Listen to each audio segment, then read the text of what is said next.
The most respected man in the ancient world never once asked to be respected. Not once.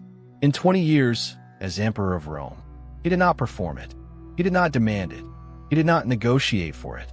He did not earn it through fear, through title, through wealth, or through force. And yet, senators who had spent their careers undermining emperors fell silent when Marcus Aurelius entered a room. Generals who had defied 3 previous rulers followed his orders without question. Enemies who had every political reason to treat him with contempt treated him with something closer to reverence. I'm going to show you 3 specific moments, 3 rooms, 3 situations, no words needed, where Marcus Aurelius commanded that respect with nothing but who he actually was. And then I'm going to show you the complete system he used to build it. Because here is what nobody tells you about respect. You have been trying to earn it. And that approach, however hard you try, is the precise reason it keeps slipping away. Today, you discover why and what works instead. This is episode 7 of the Marcus Aurelius Code, the Respect Code. And by the end of this, someone in your life is going to experience you differently. Not because you performed something, because you became something. Welcome back to Memento, Sapiens, Ancient Wisdom for the Modern Mind. Episode 7 of the Marcus Aurelius Code. We have come a long way together. In episode 1, you discover how you respond wrong. In episode 2, you named your inner enemies. In episode 3, you built the inner citadel. In episode 4, you survived betrayal. In episode 5, you navigated total collapse. In episode 6, you neutralized toxic people from a position of genuine completeness. Today, something shifts, because what you built in the first 6 episodes produces a byproduct. A natural, automatic, unperformed byproduct. Genuine respect. Not the respect that comes from your title, your achievements, your appearance, or your network. The respect that comes from who you actually are when nothing external is supporting you.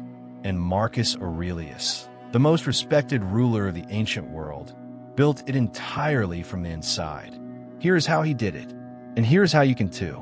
Part 1. Why trying to earn respect is the least effective way to get it, and the psychological reason it works against you.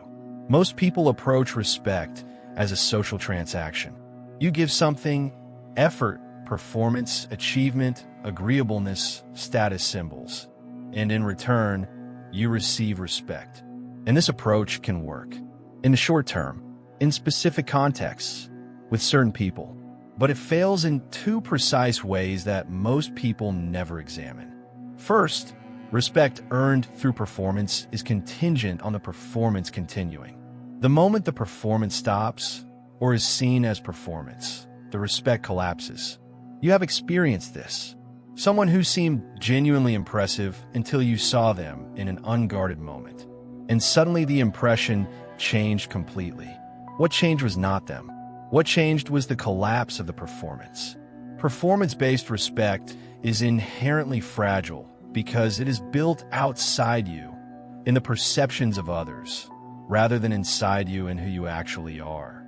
Second, and this is the insight that Marcus Aurelius identified with unusual precision. Trying to earn respect communicates need. And need is the most effective signal available for reducing respect. When someone is clearly trying to be respected, the observer instinctively asks, "Why does this person need my respect so much?" And the answer, whatever it is, almost always contains something that undermines the very respect being sought. Marcus Aurelius wrote, "The object of life is not to be on the side of the majority, but to escape finding oneself in the ranks of the insane." He was not trying to earn anyone's approval. He was trying to live with integrity. And the respect from senators, generals, enemies, and historians across 2,000 years was a byproduct of that integrity, not a goal he pursued, a consequence of what he built. The distinction between pursuing respect and generating it as a consequence is everything. And it begins with understanding what respect actually responds to. Part 2. The three documented historical moments where Marcus Aurelius commanded respect, without saying a single word that was designed to do so. Moment 1. The Senate crisis of 168 AD. The context: Rome was facing simultaneous military pressure on two frontiers. The Senate was divided. Several influential senators, men who had built careers on political maneuvering, were publicly questioning Marcus Aurelius's ability to manage the military response. The meeting was tense. The criticism was pointed. Several senators made statements that bordered on direct challenges to his authority. Marcus Aurelius listened to every word. He did not defend himself. He did not counter-argue. He did not use his authority to silence the criticism. He asked clarifying questions, genuine questions about the senators' specific concerns, about the information they were working from, about what they would prioritize differently. He listened to the answers with full attention. And then, after everyone had spoken, he laid out his response. Calmly, completely, with precise reference to everything that had been said. What the historians recorded about that meeting was not what Marcus Aurelius said. It was what happened to the senators' positions during the meeting. The most vocal critics, the ones who had arrived ready for confrontation, ended the meeting as advocates, not because they were persuaded by superior argument, because they had experienced something they almost never encountered in political life. A leader who was more interested in understanding than in winning. And that experience of being genuinely heard by someone who did not need to perform authority produced something that no display of power could. Trust. Moment 2. The Frontier Campaign of 170 AD. The context: Marcus Aurelius was personally present at the front lines during the Marcomannic Wars, a decision that was unprecedented for an emperor. Roman emperors did not go to the front. It was considered strategically unnecessary and personally dangerous.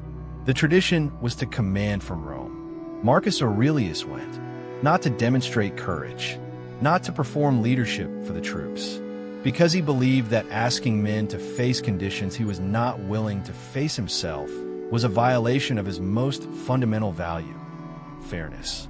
The historians recorded that when the soldiers saw the emperor, not in ceremonial dress, not in a protected position, but in camp conditions, eating what they ate, sleeping where they slept, something changed in how they fought. Not because he had given them a speech, because they had seen something that no speech could communicate. A man who lived what he asked of others. And that alignment between what is said and what is done is the most powerful generator of genuine respect available to a human being. Moment 3. The Cassius aftermath of 175 AD.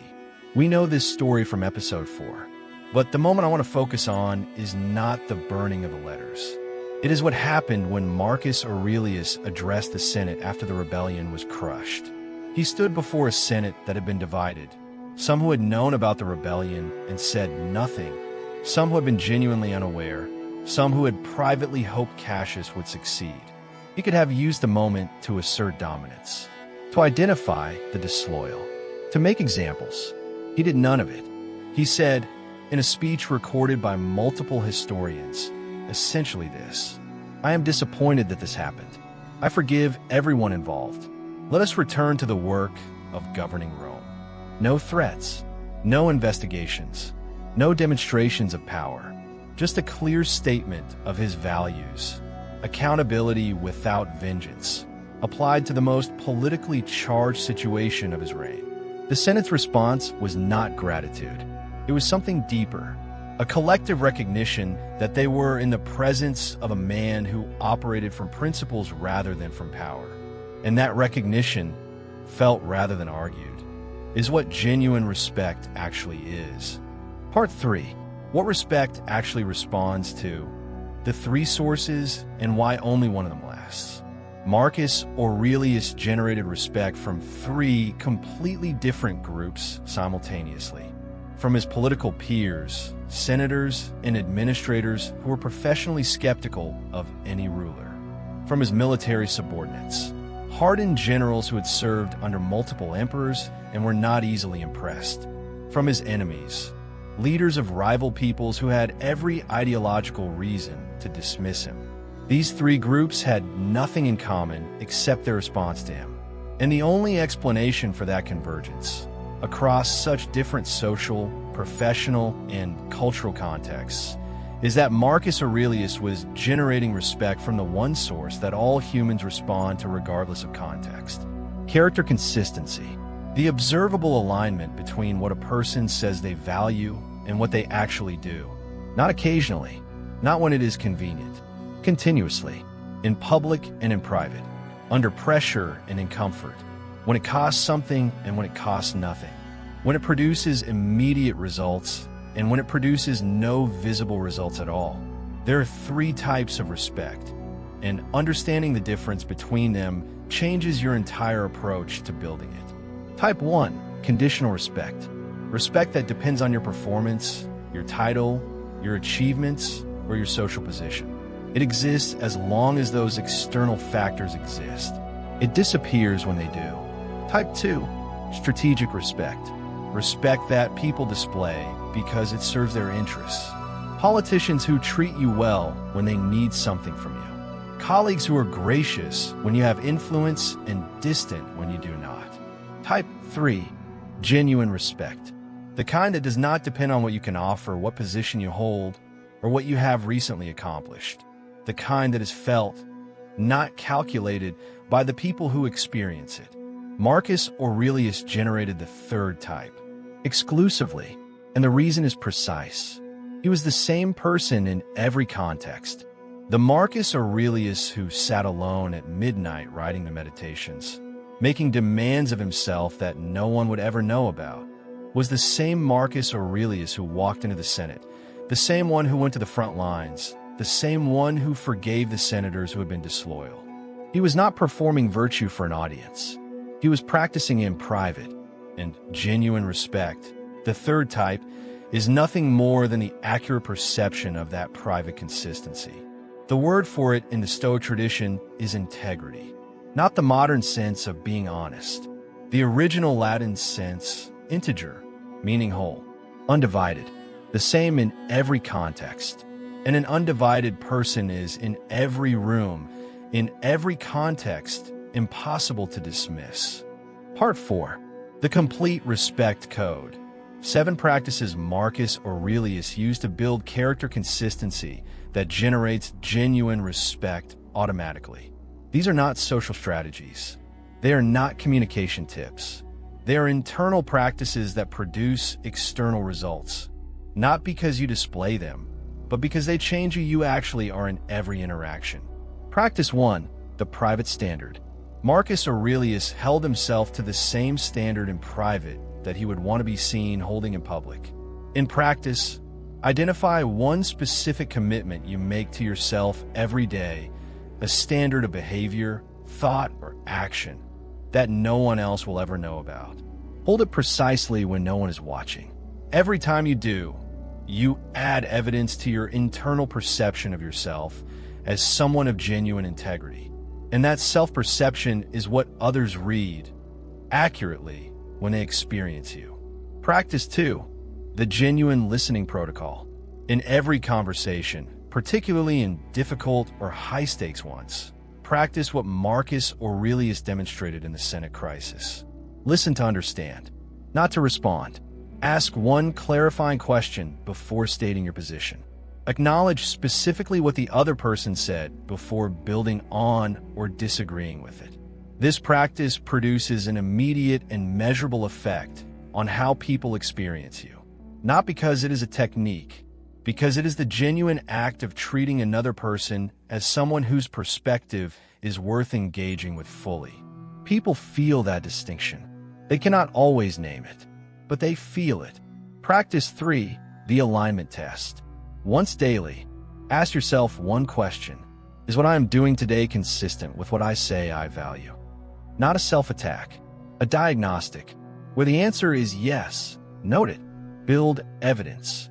Where the answer is no, name the gap precisely and make one adjustment. Accumulated alignment. over weeks and months, is what produces the character consistency that generates genuine respect. Practice 4. The position independence practice.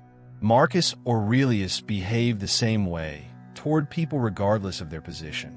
He was documented as treating senators with the same genuine attention he gave to servants. Not performed egalitarianism, actual disinterest in hierarchy as a determinant of how he engaged. In practice, identify one person in your life you have been treating with less full attention because of their position relative to yours. Treat them with the same quality of engagement you give to your most important relationships. The people who observe this, and there are always people observing, understand something about you immediately. Practice 5. The public accountability standard. When Marcus Aurelius made a mistake that affected others, he acknowledged it directly, not excessively, not with performance of remorse. Simply and specifically, I made an error in this. Here is how I will correct it. No deflection, no minimization, no blame transfer. In practice, the next time you make a mistake that affects someone, acknowledge it within 24 hours. Specifically, without justification, with a concrete correction. This single practice generates more genuine respect per instance than almost any other behavior available. Because it is the rarest. Practice 6. The undivided presence. When Marcus Aurelius was in a conversation, he was in the conversation, not partially, not while managing other concerns simultaneously, fully present. In the digital era, undivided presence is so rare that its presence in a single conversation is immediately felt as something extraordinary. Practice it deliberately. One conversation per day, complete undivided attention. The people who experience it will not forget it. Practice 7. The long reputation game. Marcus Aurelius's response to personal attacks was the character consistency strategy from episode 6. He did not defend his reputation. He built his character and let the reputation reflect it over time. In practice, the next time someone says something inaccurate or unfair about you, resist the urge to correct it publicly. Instead, take one concrete action that day that reflects who you actually are. One action, private, aligned with your values. Let the evidence accumulate, and let the accumulated evidence answer the attack more definitively than any defense ever could. Part 5. What happens in a room when genuine respect arrives, and why it cannot be faked. Modern social psychology has confirmed something that Marcus Aurelius understood through pure observation. Human beings detect character consistency at a neurological level, not consciously, not through deliberate evaluation, through what researchers call social reading, an automatic, rapid, largely unconscious assessment of whether the person in front of you is the same in every direction. We do not know exactly how this assessment happens, but we know the output. When someone is genuine, consistent, aligned, integrated in the original sense of integer, people relax in their presence, without knowing why. When someone is performing, even very skillfully, people feel a slight background tension, a subtle sense that something requires monitoring. Marcus Aurelius entered rooms and people relaxed, not because he was warm or charismatic, though he was, because he was the same person in every direction, and the absence of performance, the absence of anything to see through, is experienced as a specific kind of safety. And safety, genuine psychological safety in the presence of another person, is the foundation of the deepest form of respect available. Not admiration, not deference, not strategic appreciation, the genuine recognition. This person is what they appear to be, in a world where almost everyone is performing something. That recognition is extraordinarily rare and extraordinarily powerful. You cannot produce it by trying. You can only produce it by becoming it. By building the 7 practices into your daily life until the performance disappears completely, and what remains, the actual you, consistent in every direction, does something in every room you enter that no strategy could replicate. It commands respect, without asking, without performing, without even noticing. Part 6. What has changed since episode 1, and what the people around you are beginning to notice. 7 episodes ago, you were someone who was responding to life wrong, not because of weakness, because nobody had given you the complete system. You had no name for the inner enemies that were generating most of your reactions. You had no blueprint for the inner citadel. You had no protocol for betrayal, no system for simultaneous collapse, no defense against toxic behavior. And you had no understanding of where genuine respect comes from or why your previous attempts to build it had not produced what you hoped. 7 episodes later, something has shifted, not in your circumstances necessarily, not in the people around you, but in how you are meeting all of it. The gap is wider now. The observer position is more accessible. The inner citadel has more stones in its walls.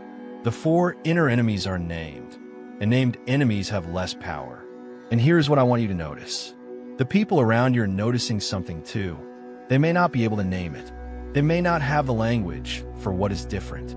But the person who lives with you, works beside you, or exists in your daily life is experiencing a version of you that is slightly more present, slightly more settled, slightly harder to destabilize, and slightly more in the precise sense that Marcus Aurelius defined it, themselves. That is the respect code in operation. Not performed, not announced, simply present, in every room you enter, because you built it, episode by episode, practice by practice, stone by stone. Episode 7, the respect code in full. Why trying to earn respect fails. Performance is fragile and communicates need. Both undermine what you are trying to build. 3 historical moments. The Senate crisis, genuine listening. The frontier, living what you ask. The Cassius aftermath, principles over power. 3 rooms. No words designed to impress. What respect responds to? Not performance, not title, not achievement. Character consistency, the observable alignment between what you say and what you do in public and in private. 3 types of respect: conditional, strategic, genuine. Marcus Aurelius generated only the 3rd, and exclusively from the inside. The complete respect code, 7 practices, private standard, genuine listening protocol, alignment test, position independence, public accountability, undivided presence, long reputation game. What happens in a room? Human beings detect character, consistency neurologically. Genuine integration produces safety. Safety produces the deepest form of respect. What has changed since episode 1? Now, there's a question that has been waiting since the very beginning of this series. We have built the gap, named the enemies, constructed the citadel, survived betrayal, navigated collapse, neutralized toxic behavior, generated genuine respect. But there is something underneath all of it that we have not addressed yet. Something that determines whether everything we have built holds or slowly collapses when you fail yourself. Not when others fail you, when you fail you. The moment when you are not who you said you would be. The mistake you cannot stop replaying. The version of yourself you promised and then became, for a moment, the opposite of. Episode 8, The Architecture of Confidence, is the most personal episode in this series. And it is the one that took Marcus Aurelius the longest to build. Monday, subscribe, bell. You do not want to miss this one. And share this episode with someone who has been trying to earn respect and wondering why it is not working. Tell them, you cannot earn it. You can only build what generates it. Remember to be wise. Memento Sapiens.